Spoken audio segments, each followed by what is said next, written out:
Meus irmãos e minhas irmãs, vos saúdo com a paz do Senhor. Sou o professor Gesiel Costa e este é o seu canal EBD em Ação.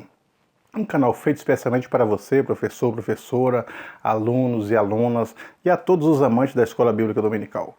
O objetivo do canal é ajudar o professor, a professora, nortear o professor no seu plano de aula, no seu plano de ensino, para que ele enriqueça o seu plano de aula, enriqueça a sua aula nos domingos, com os subsídios, com os conhecimentos que passamos aqui, as orientações que damos aqui no canal. O objetivo é contribuir com a massa pública, contribuir com os professores, contribuir com as professoras, trazer algo que possa somar aos seus estudos semanais, para que no domingo você dê uma aula brilhante e os seus alunos sintam-se cada dia mais com vontade de aprender, porque aprender é muito bom, principalmente quando o ensino é eficiente. Quero agradecer a você que é inscrito no canal, te agradeço pela inscrição, te agradeço pelos likes, pelos comentários, pela divulgação. Sempre que posso, eu estou respondendo os comentários dos inscritos aí. Você que está chegando pela primeira vez e acessando o canal EBD em Ação, eu te agradeço pelo teu acesso e convido-te, vem inscrever-se no canal, tem uma tarja vermelha com letras brancas, clique nela, torne-se um inscrito. Tornando-se um inscrito, você vai assistir os vídeos. Se gostar dos vídeos, dê bastante joinha, bastante like, dizendo eu gostei. E compartilhe nas redes sociais, com seus amigos, fale do canal EBD em Ação, que é um canal que ajuda os professores, norteia as professoras, que tem subsídios para aqueles que querem um pouco mais. Você pode ter acesso também aos vídeos anteriores através das pastas chamadas playlists. Clique nela, que ali está os vídeos de trimestres inteiros. Aí você também pode assistir, divulgar, compartilhar. Você pode ativar o sininho, que quando você ativa o sino, toda vez que eu posto um vídeo novo, você é avisado desse vídeo novo. Aí você vai lá e assiste em primeira mão. A lição de hoje é a lição de número 4, datada do dia 27 de outubro de 2019, com o título Ananias e Safira e a mentira ao Espírito Santo. O texto do dia está em Atos 5:3. Disse então Pedro: Ananias, por que encheu Satanás o teu coração para que mentisse ao Espírito Santo e retivesse parte do preço da herdade? A síntese: a mentira é algo abominável para o Senhor. Na lição passada nós aprendemos sobre a cura do coxo, o milagre que houve, a quantidade de conversões que houve em detrimento da cura do coxo. A lição de hoje está relatando algo triste, mas algo poderoso, algo temeroso, que é o relato da morte de Ananias e Safiras, o casal, que mentiu a Pedro, que estava na direção da igreja. Pedro estava na direção e propôs que os irmãos que tivessem condições se dispusessem livremente para ajudar as demais pessoas. E Ananias e Safira se dispuseram a ajudar com algumas vendas de terreno e a contribuição com dinheiro. Todavia, ousaram de mentira, e esta mentira trouxe a morte para o casal. Então, este é o relato que conta desse episódio em Atos, na lição de hoje da juventude. O primeiro tópico diz o engano na obra de Deus e a comunidade cristã. Que comunidade cristã? Jerusalém estava crescendo. A comunidade cristã, a igreja, ela estava crescendo e então várias pessoas vinham para se tornarem cristãs, entregar a sua vida a Cristo. Mas muitas pessoas também precisavam da ação social, da ajuda social. Muitos escravos se convertiam e esses escravos precisavam de um norte, de uma orientação. Muitas viúvas saíam do judaísmo, onde eram assalariadas, e precisavam de uma ajuda financeira dentro do cristianismo. Muitos órfãos, muitas outras pessoas, os pobres, vinham também, precisavam de auxílios materiais e financeiros. O que fez com a orientação de Pedro que as pessoas que tinham dinheiro, tinham condições, que se condoessem dos que não tinham, que pudesse auxiliar em ofertas, em retribuições, para que essas pessoas pudessem ter um pouco de pão, um pouco de alimento. E assim era no primeiro século. No primeiro século, a igreja de Jerusalém, não só a igreja, mas todo Israel viviam sob o comando de Roma, e Roma extraía altas somas, eram os impostos muito altos, fazendo com que a sociedade em si sofresse pela falta de emprego, pela falta de saúde, pela falta de moradia, e assim eles padeciam necessidade. E através da igreja, tanto com a ação espiritual quanto a ação social, eles puderam ter um pouco de alívio. Segundo ponto do primeiro tópico, dando lugar ao diabo. Ananias e Safira, eles se dispuseram a contribuir voluntariamente, trazendo, vendendo e repartindo com a igreja. Agora, o que eles fizeram foi usar de engano, a mentira em si. A Bíblia fala que o diabo é o pai da mentira e condena todos aqueles que amam e praticam a mentira, porque o contrário disso é a verdade. A palavra de Deus é chamada a verdade. O Espírito Santo, ele não tem dois termos. Na vida daqueles que são cheios do Espírito Santo, devem ser, como a Bíblia diz, sim, sim ou não, não. O que passa disso é de procedência maligna. Não deve haver duplicidade de caráter, dubidade, não deve haver essas questões no meio da comunidade cristã. Então, aquelas pessoas que têm essa duplicidade de caráter, o farisaísmo, a hipocrisia e uma série de outras coisas não são de procedência divina, não são de procedência da palavra de Deus. Por isso que a palavra de Deus condena tais atitudes, como condenou no caso de Ananias e Safira. Então a lição de hoje é exatamente sobre isso, a integridade, a verdade, falar a verdade, mesmo que doa, mas o cristão deve falar a verdade, o que aconteceu. Se eles tivessem com certeza chegado para Pedro e disseram, olha, Pedro, nós vendemos as propriedades, mas nós queremos doar apenas tanto, não queremos mais doar tanto. Com certeza Pedro entenderia, não teria todas essas condições, porque eles não mentiram a Pedro, mentiram ao Espírito Santo, porque Pedro estava na ação do Espírito de Deus. Foi o Espírito que compungiu as pessoas, conduziu eles para que pudesse ter esse tipo de ação social para ajudar os menos favorecidos. E como diz no terceiro ponto do primeiro tópico, a mentira em si, ela não é aprovada pela Bíblia porque não é proveniente da Bíblia. E a Bíblia diz que o diabo mente desde o princípio, o diálogo dele com Adão e Eva já foi contrariando aquilo que Deus disse. Ele chegou perguntando, tentando falar aquilo que Deus falou, mas já com um acréscimo de mentira. E a partir daí o arqui-inimigo de Deus traz essa duplicidade de caráter, a mentira, uma vida dupla, uma série de coisas que a própria Bíblia condena, a própria Bíblia desconhece e não aconselha as pessoas, e aqueles que amam e praticam a mentira, e como diz o texto sagrado, ficarão fora naquele dia, no grande dia do Senhor. O segundo tópico é as consequências da fraude. Primeiro, morte do casal. Eles morreram. Assim também como Adão e Eva praticaram o pecado gera morte, o pecado sendo consumado gera morte, eles morreram espiritualmente. Posteriormente, morreram fisicamente.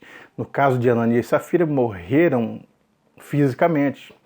A consequência da mentira drástica que eles trouxeram para Pedro, para o apóstolo, diante da comunidade, foi a morte. Há coisas que geram a morte de imediato.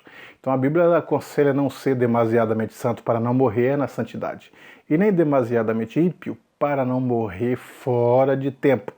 Então essas consequências de duplicidade, de mentira, os jovens devem prestar muita atenção. A Bíblia aconselha que o jovem, os filhos obedientes aos pais, que honram os pais, vivem no temor do Senhor, eles têm uma vida boa, vivem bem e uma vida longa. Então o conselho é esse, é viver no temor, como disse Salomão, temer a Deus. O princípio de tudo é temer a Deus. A sabedoria, você quer sabedoria? Temer a Deus. Falar a verdade, viver uma vida de caráter ilibado. Isso agrada aos olhos de Deus. O segundo ponto do segundo tópico é temor. Caiu um temor sobre o povo. Quando o povo viu que Ananias e Safira mentiram e que morreram de imediato, então caiu um temor sobre o povo. Deus estava preparando aquela igreja para ser uma igreja evangelizadora, uma igreja diferente, uma igreja de exemplo, e trouxesse exemplos para a comunidade, e através da verdade a libertação. E assim as fraudes, as mentiras foram extirpadas, porque o povo temeu a Deus. Então há certas coisas que acontecem para que o povo tema, para que o povo volte às suas origens, para que o povo caia na real e observe o caminho que eles estão andando, o caminho desregrado, o caminho da mentira, o caminho da corrupção. Às vezes Deus tem que dar um choque na sociedade para que eles aprendam a viver uma vida ilibada. Deus, ele avisa o seu povo, não tem o culpado por inocente. Ele sempre avisa, sempre quer que o povo sirva a ele com fidelidade. Terceiro ponto do segundo tópico é a continuação dos milagres. Quer dizer, mesmo que houve aquele impasse, uma morte drástica, mesmo que chegou o luto na comunidade cristã, mas os milagres aconteceram. Porque o povo temeu a Deus, o povo ficou com medo, temeu a Deus, caiu o temor, e agora a continuidade da obra precisaria. Pedro continuou pregando a Cristo, pregando o Evangelho, falando da cura, dos milagres, e os milagres continuaram crescendo, e a igreja continuou a crescer. Então, assim acontece também na atualidade. Quando o povo ele é alertado, quando o povo é exortado pela palavra de Deus, e o povo então ouve a palavra de Deus, ouve a repreensão, do Espírito continua a atuar na igreja, conduzindo para a glória e para a honra do reino de Deus. Terceiro tópico: sinceridade, integridade e verdade como traços do caráter cristão. O cristão precisa ser sincero. Então é a primeira coisa. O cristão precisa ser sincero. Sincero da palavra latina é sincera. Até porque no Império Romano as pessoas faziam jarros, faziam mesas, faziam esculturas, e elas naquele período, a maioria das esculturas entalhadas, às vezes ficava as imperfeição. E era preenchido nas pedras, nas madeiras ou qualquer outro material. Essa escultura, para ficar perfeita, eram preenchidas com ceras, para que não mostrasse o buraco, a rachadura ou qualquer outro defeito. E depois o Império Romano começou a exigir as estátuas naturais, as esculturas naturais, os materiais naturais. Por isso que aparece a expressão sem cera, quer dizer, sem maquiagem, eu quero a original. E trazendo isso para a vida do cristão, essa expressão que Paulo coloca, uma expressão latina, a vida do cristão é sem maquiagem. Não estou falando de maquiagens naturais, mas estou dizendo sem trapaças. A vida do cristão ela deve ser aquilo que nós somos em casa, na igreja, no trabalho, na faculdade ou qualquer outro lugar. Nós não podemos ser em casa uma pessoa com atitudes, na faculdade outra pessoa com outras atitudes, na escola, no trabalho outras pessoas, e na igreja as outras atitudes. Não é assim que funciona. O cristão sincero, o cristão honesto, ele é uma pessoa só em qualquer lugar. A verdade ela cabe em qualquer lugar. Cristo ele era uma pessoa só em todos os lugares. Os discípulos também eram pessoas em todos os lugares. Diante do sinédrio pregavam, não deixavam de pregar. Na igreja pregavam, não deixavam de pregar. O caráter cristão, o Espírito de Deus que forja o caráter cristão, ele forja para uma verdade, ele transforma para uma única verdade. Só é uma verdade, como o texto bíblico diz, a verdade é a palavra de Deus, a transformação é através da palavra de Deus, é feita pelo Espírito de Deus. Então nós devemos ser cristãos autênticos. A autenticidade é aquilo que eu sou em qualquer lugar, eu sou eu mesmo, mesmo que seja com os defeitos.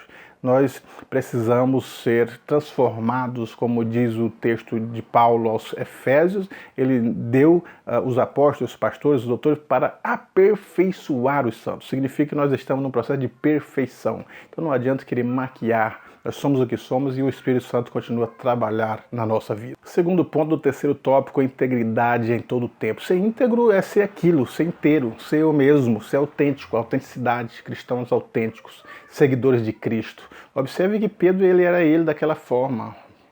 E ele falava as coisas, mas a transformação veio acontecendo na vida de Pedro, até que ele se torna um cristão autêntico. Mesmo diante do sinédrio, eles não há entre os homens dado outro nome pelo qual devemos ser salvos, a não ser o nome de Cristo. E ele não recuou de continuar pregando o nome de Cristo. A autenticidade, o caráter, a fidelidade, a verdade, as ações necessárias, elas devem ser uma só. E isso só é possível através dos ensinamentos bíblicos, através da ação do Espírito de Deus, através da pregação, através da santificação, da justificação. São todas ações sobrenaturais do Espírito Santo de Deus. Não sou eu mesmo que causo isso, mas é o Espírito em nós, e nós dando lugar ao Espírito, buscando ocasião pela palavra de Deus. E o terceiro ponto do terceiro tópico, a verdade acima de tudo. Nós devemos falar a verdade acima de tudo, doa quem doer. Observe que Daniel, por falar a verdade, por dizer que não ia adorar outros deuses, mesmo por um decreto do rei, causou aquele dano. Por isso que a Bíblia diz, mesmo que jure com um dano seu, Mas Deus transformou aquele dano em bênção, em milagre, porque o cristão autêntico, o cristão verdadeiro, ele tem essa opção da proteção dos milagres. E mesmo que não tivesse essa proteção, eles morreriam, mas autênticos seriam recebidos no céu com autenticidade. Então, o escritor aos Hebreus, no capítulo 11, fala das categorias de heróis da fé, aqueles que venceram pela verdade e aqueles que foram mortos pela verdade. Então há aqueles que passam pelo fogo, pela água e não sofrem dano algum.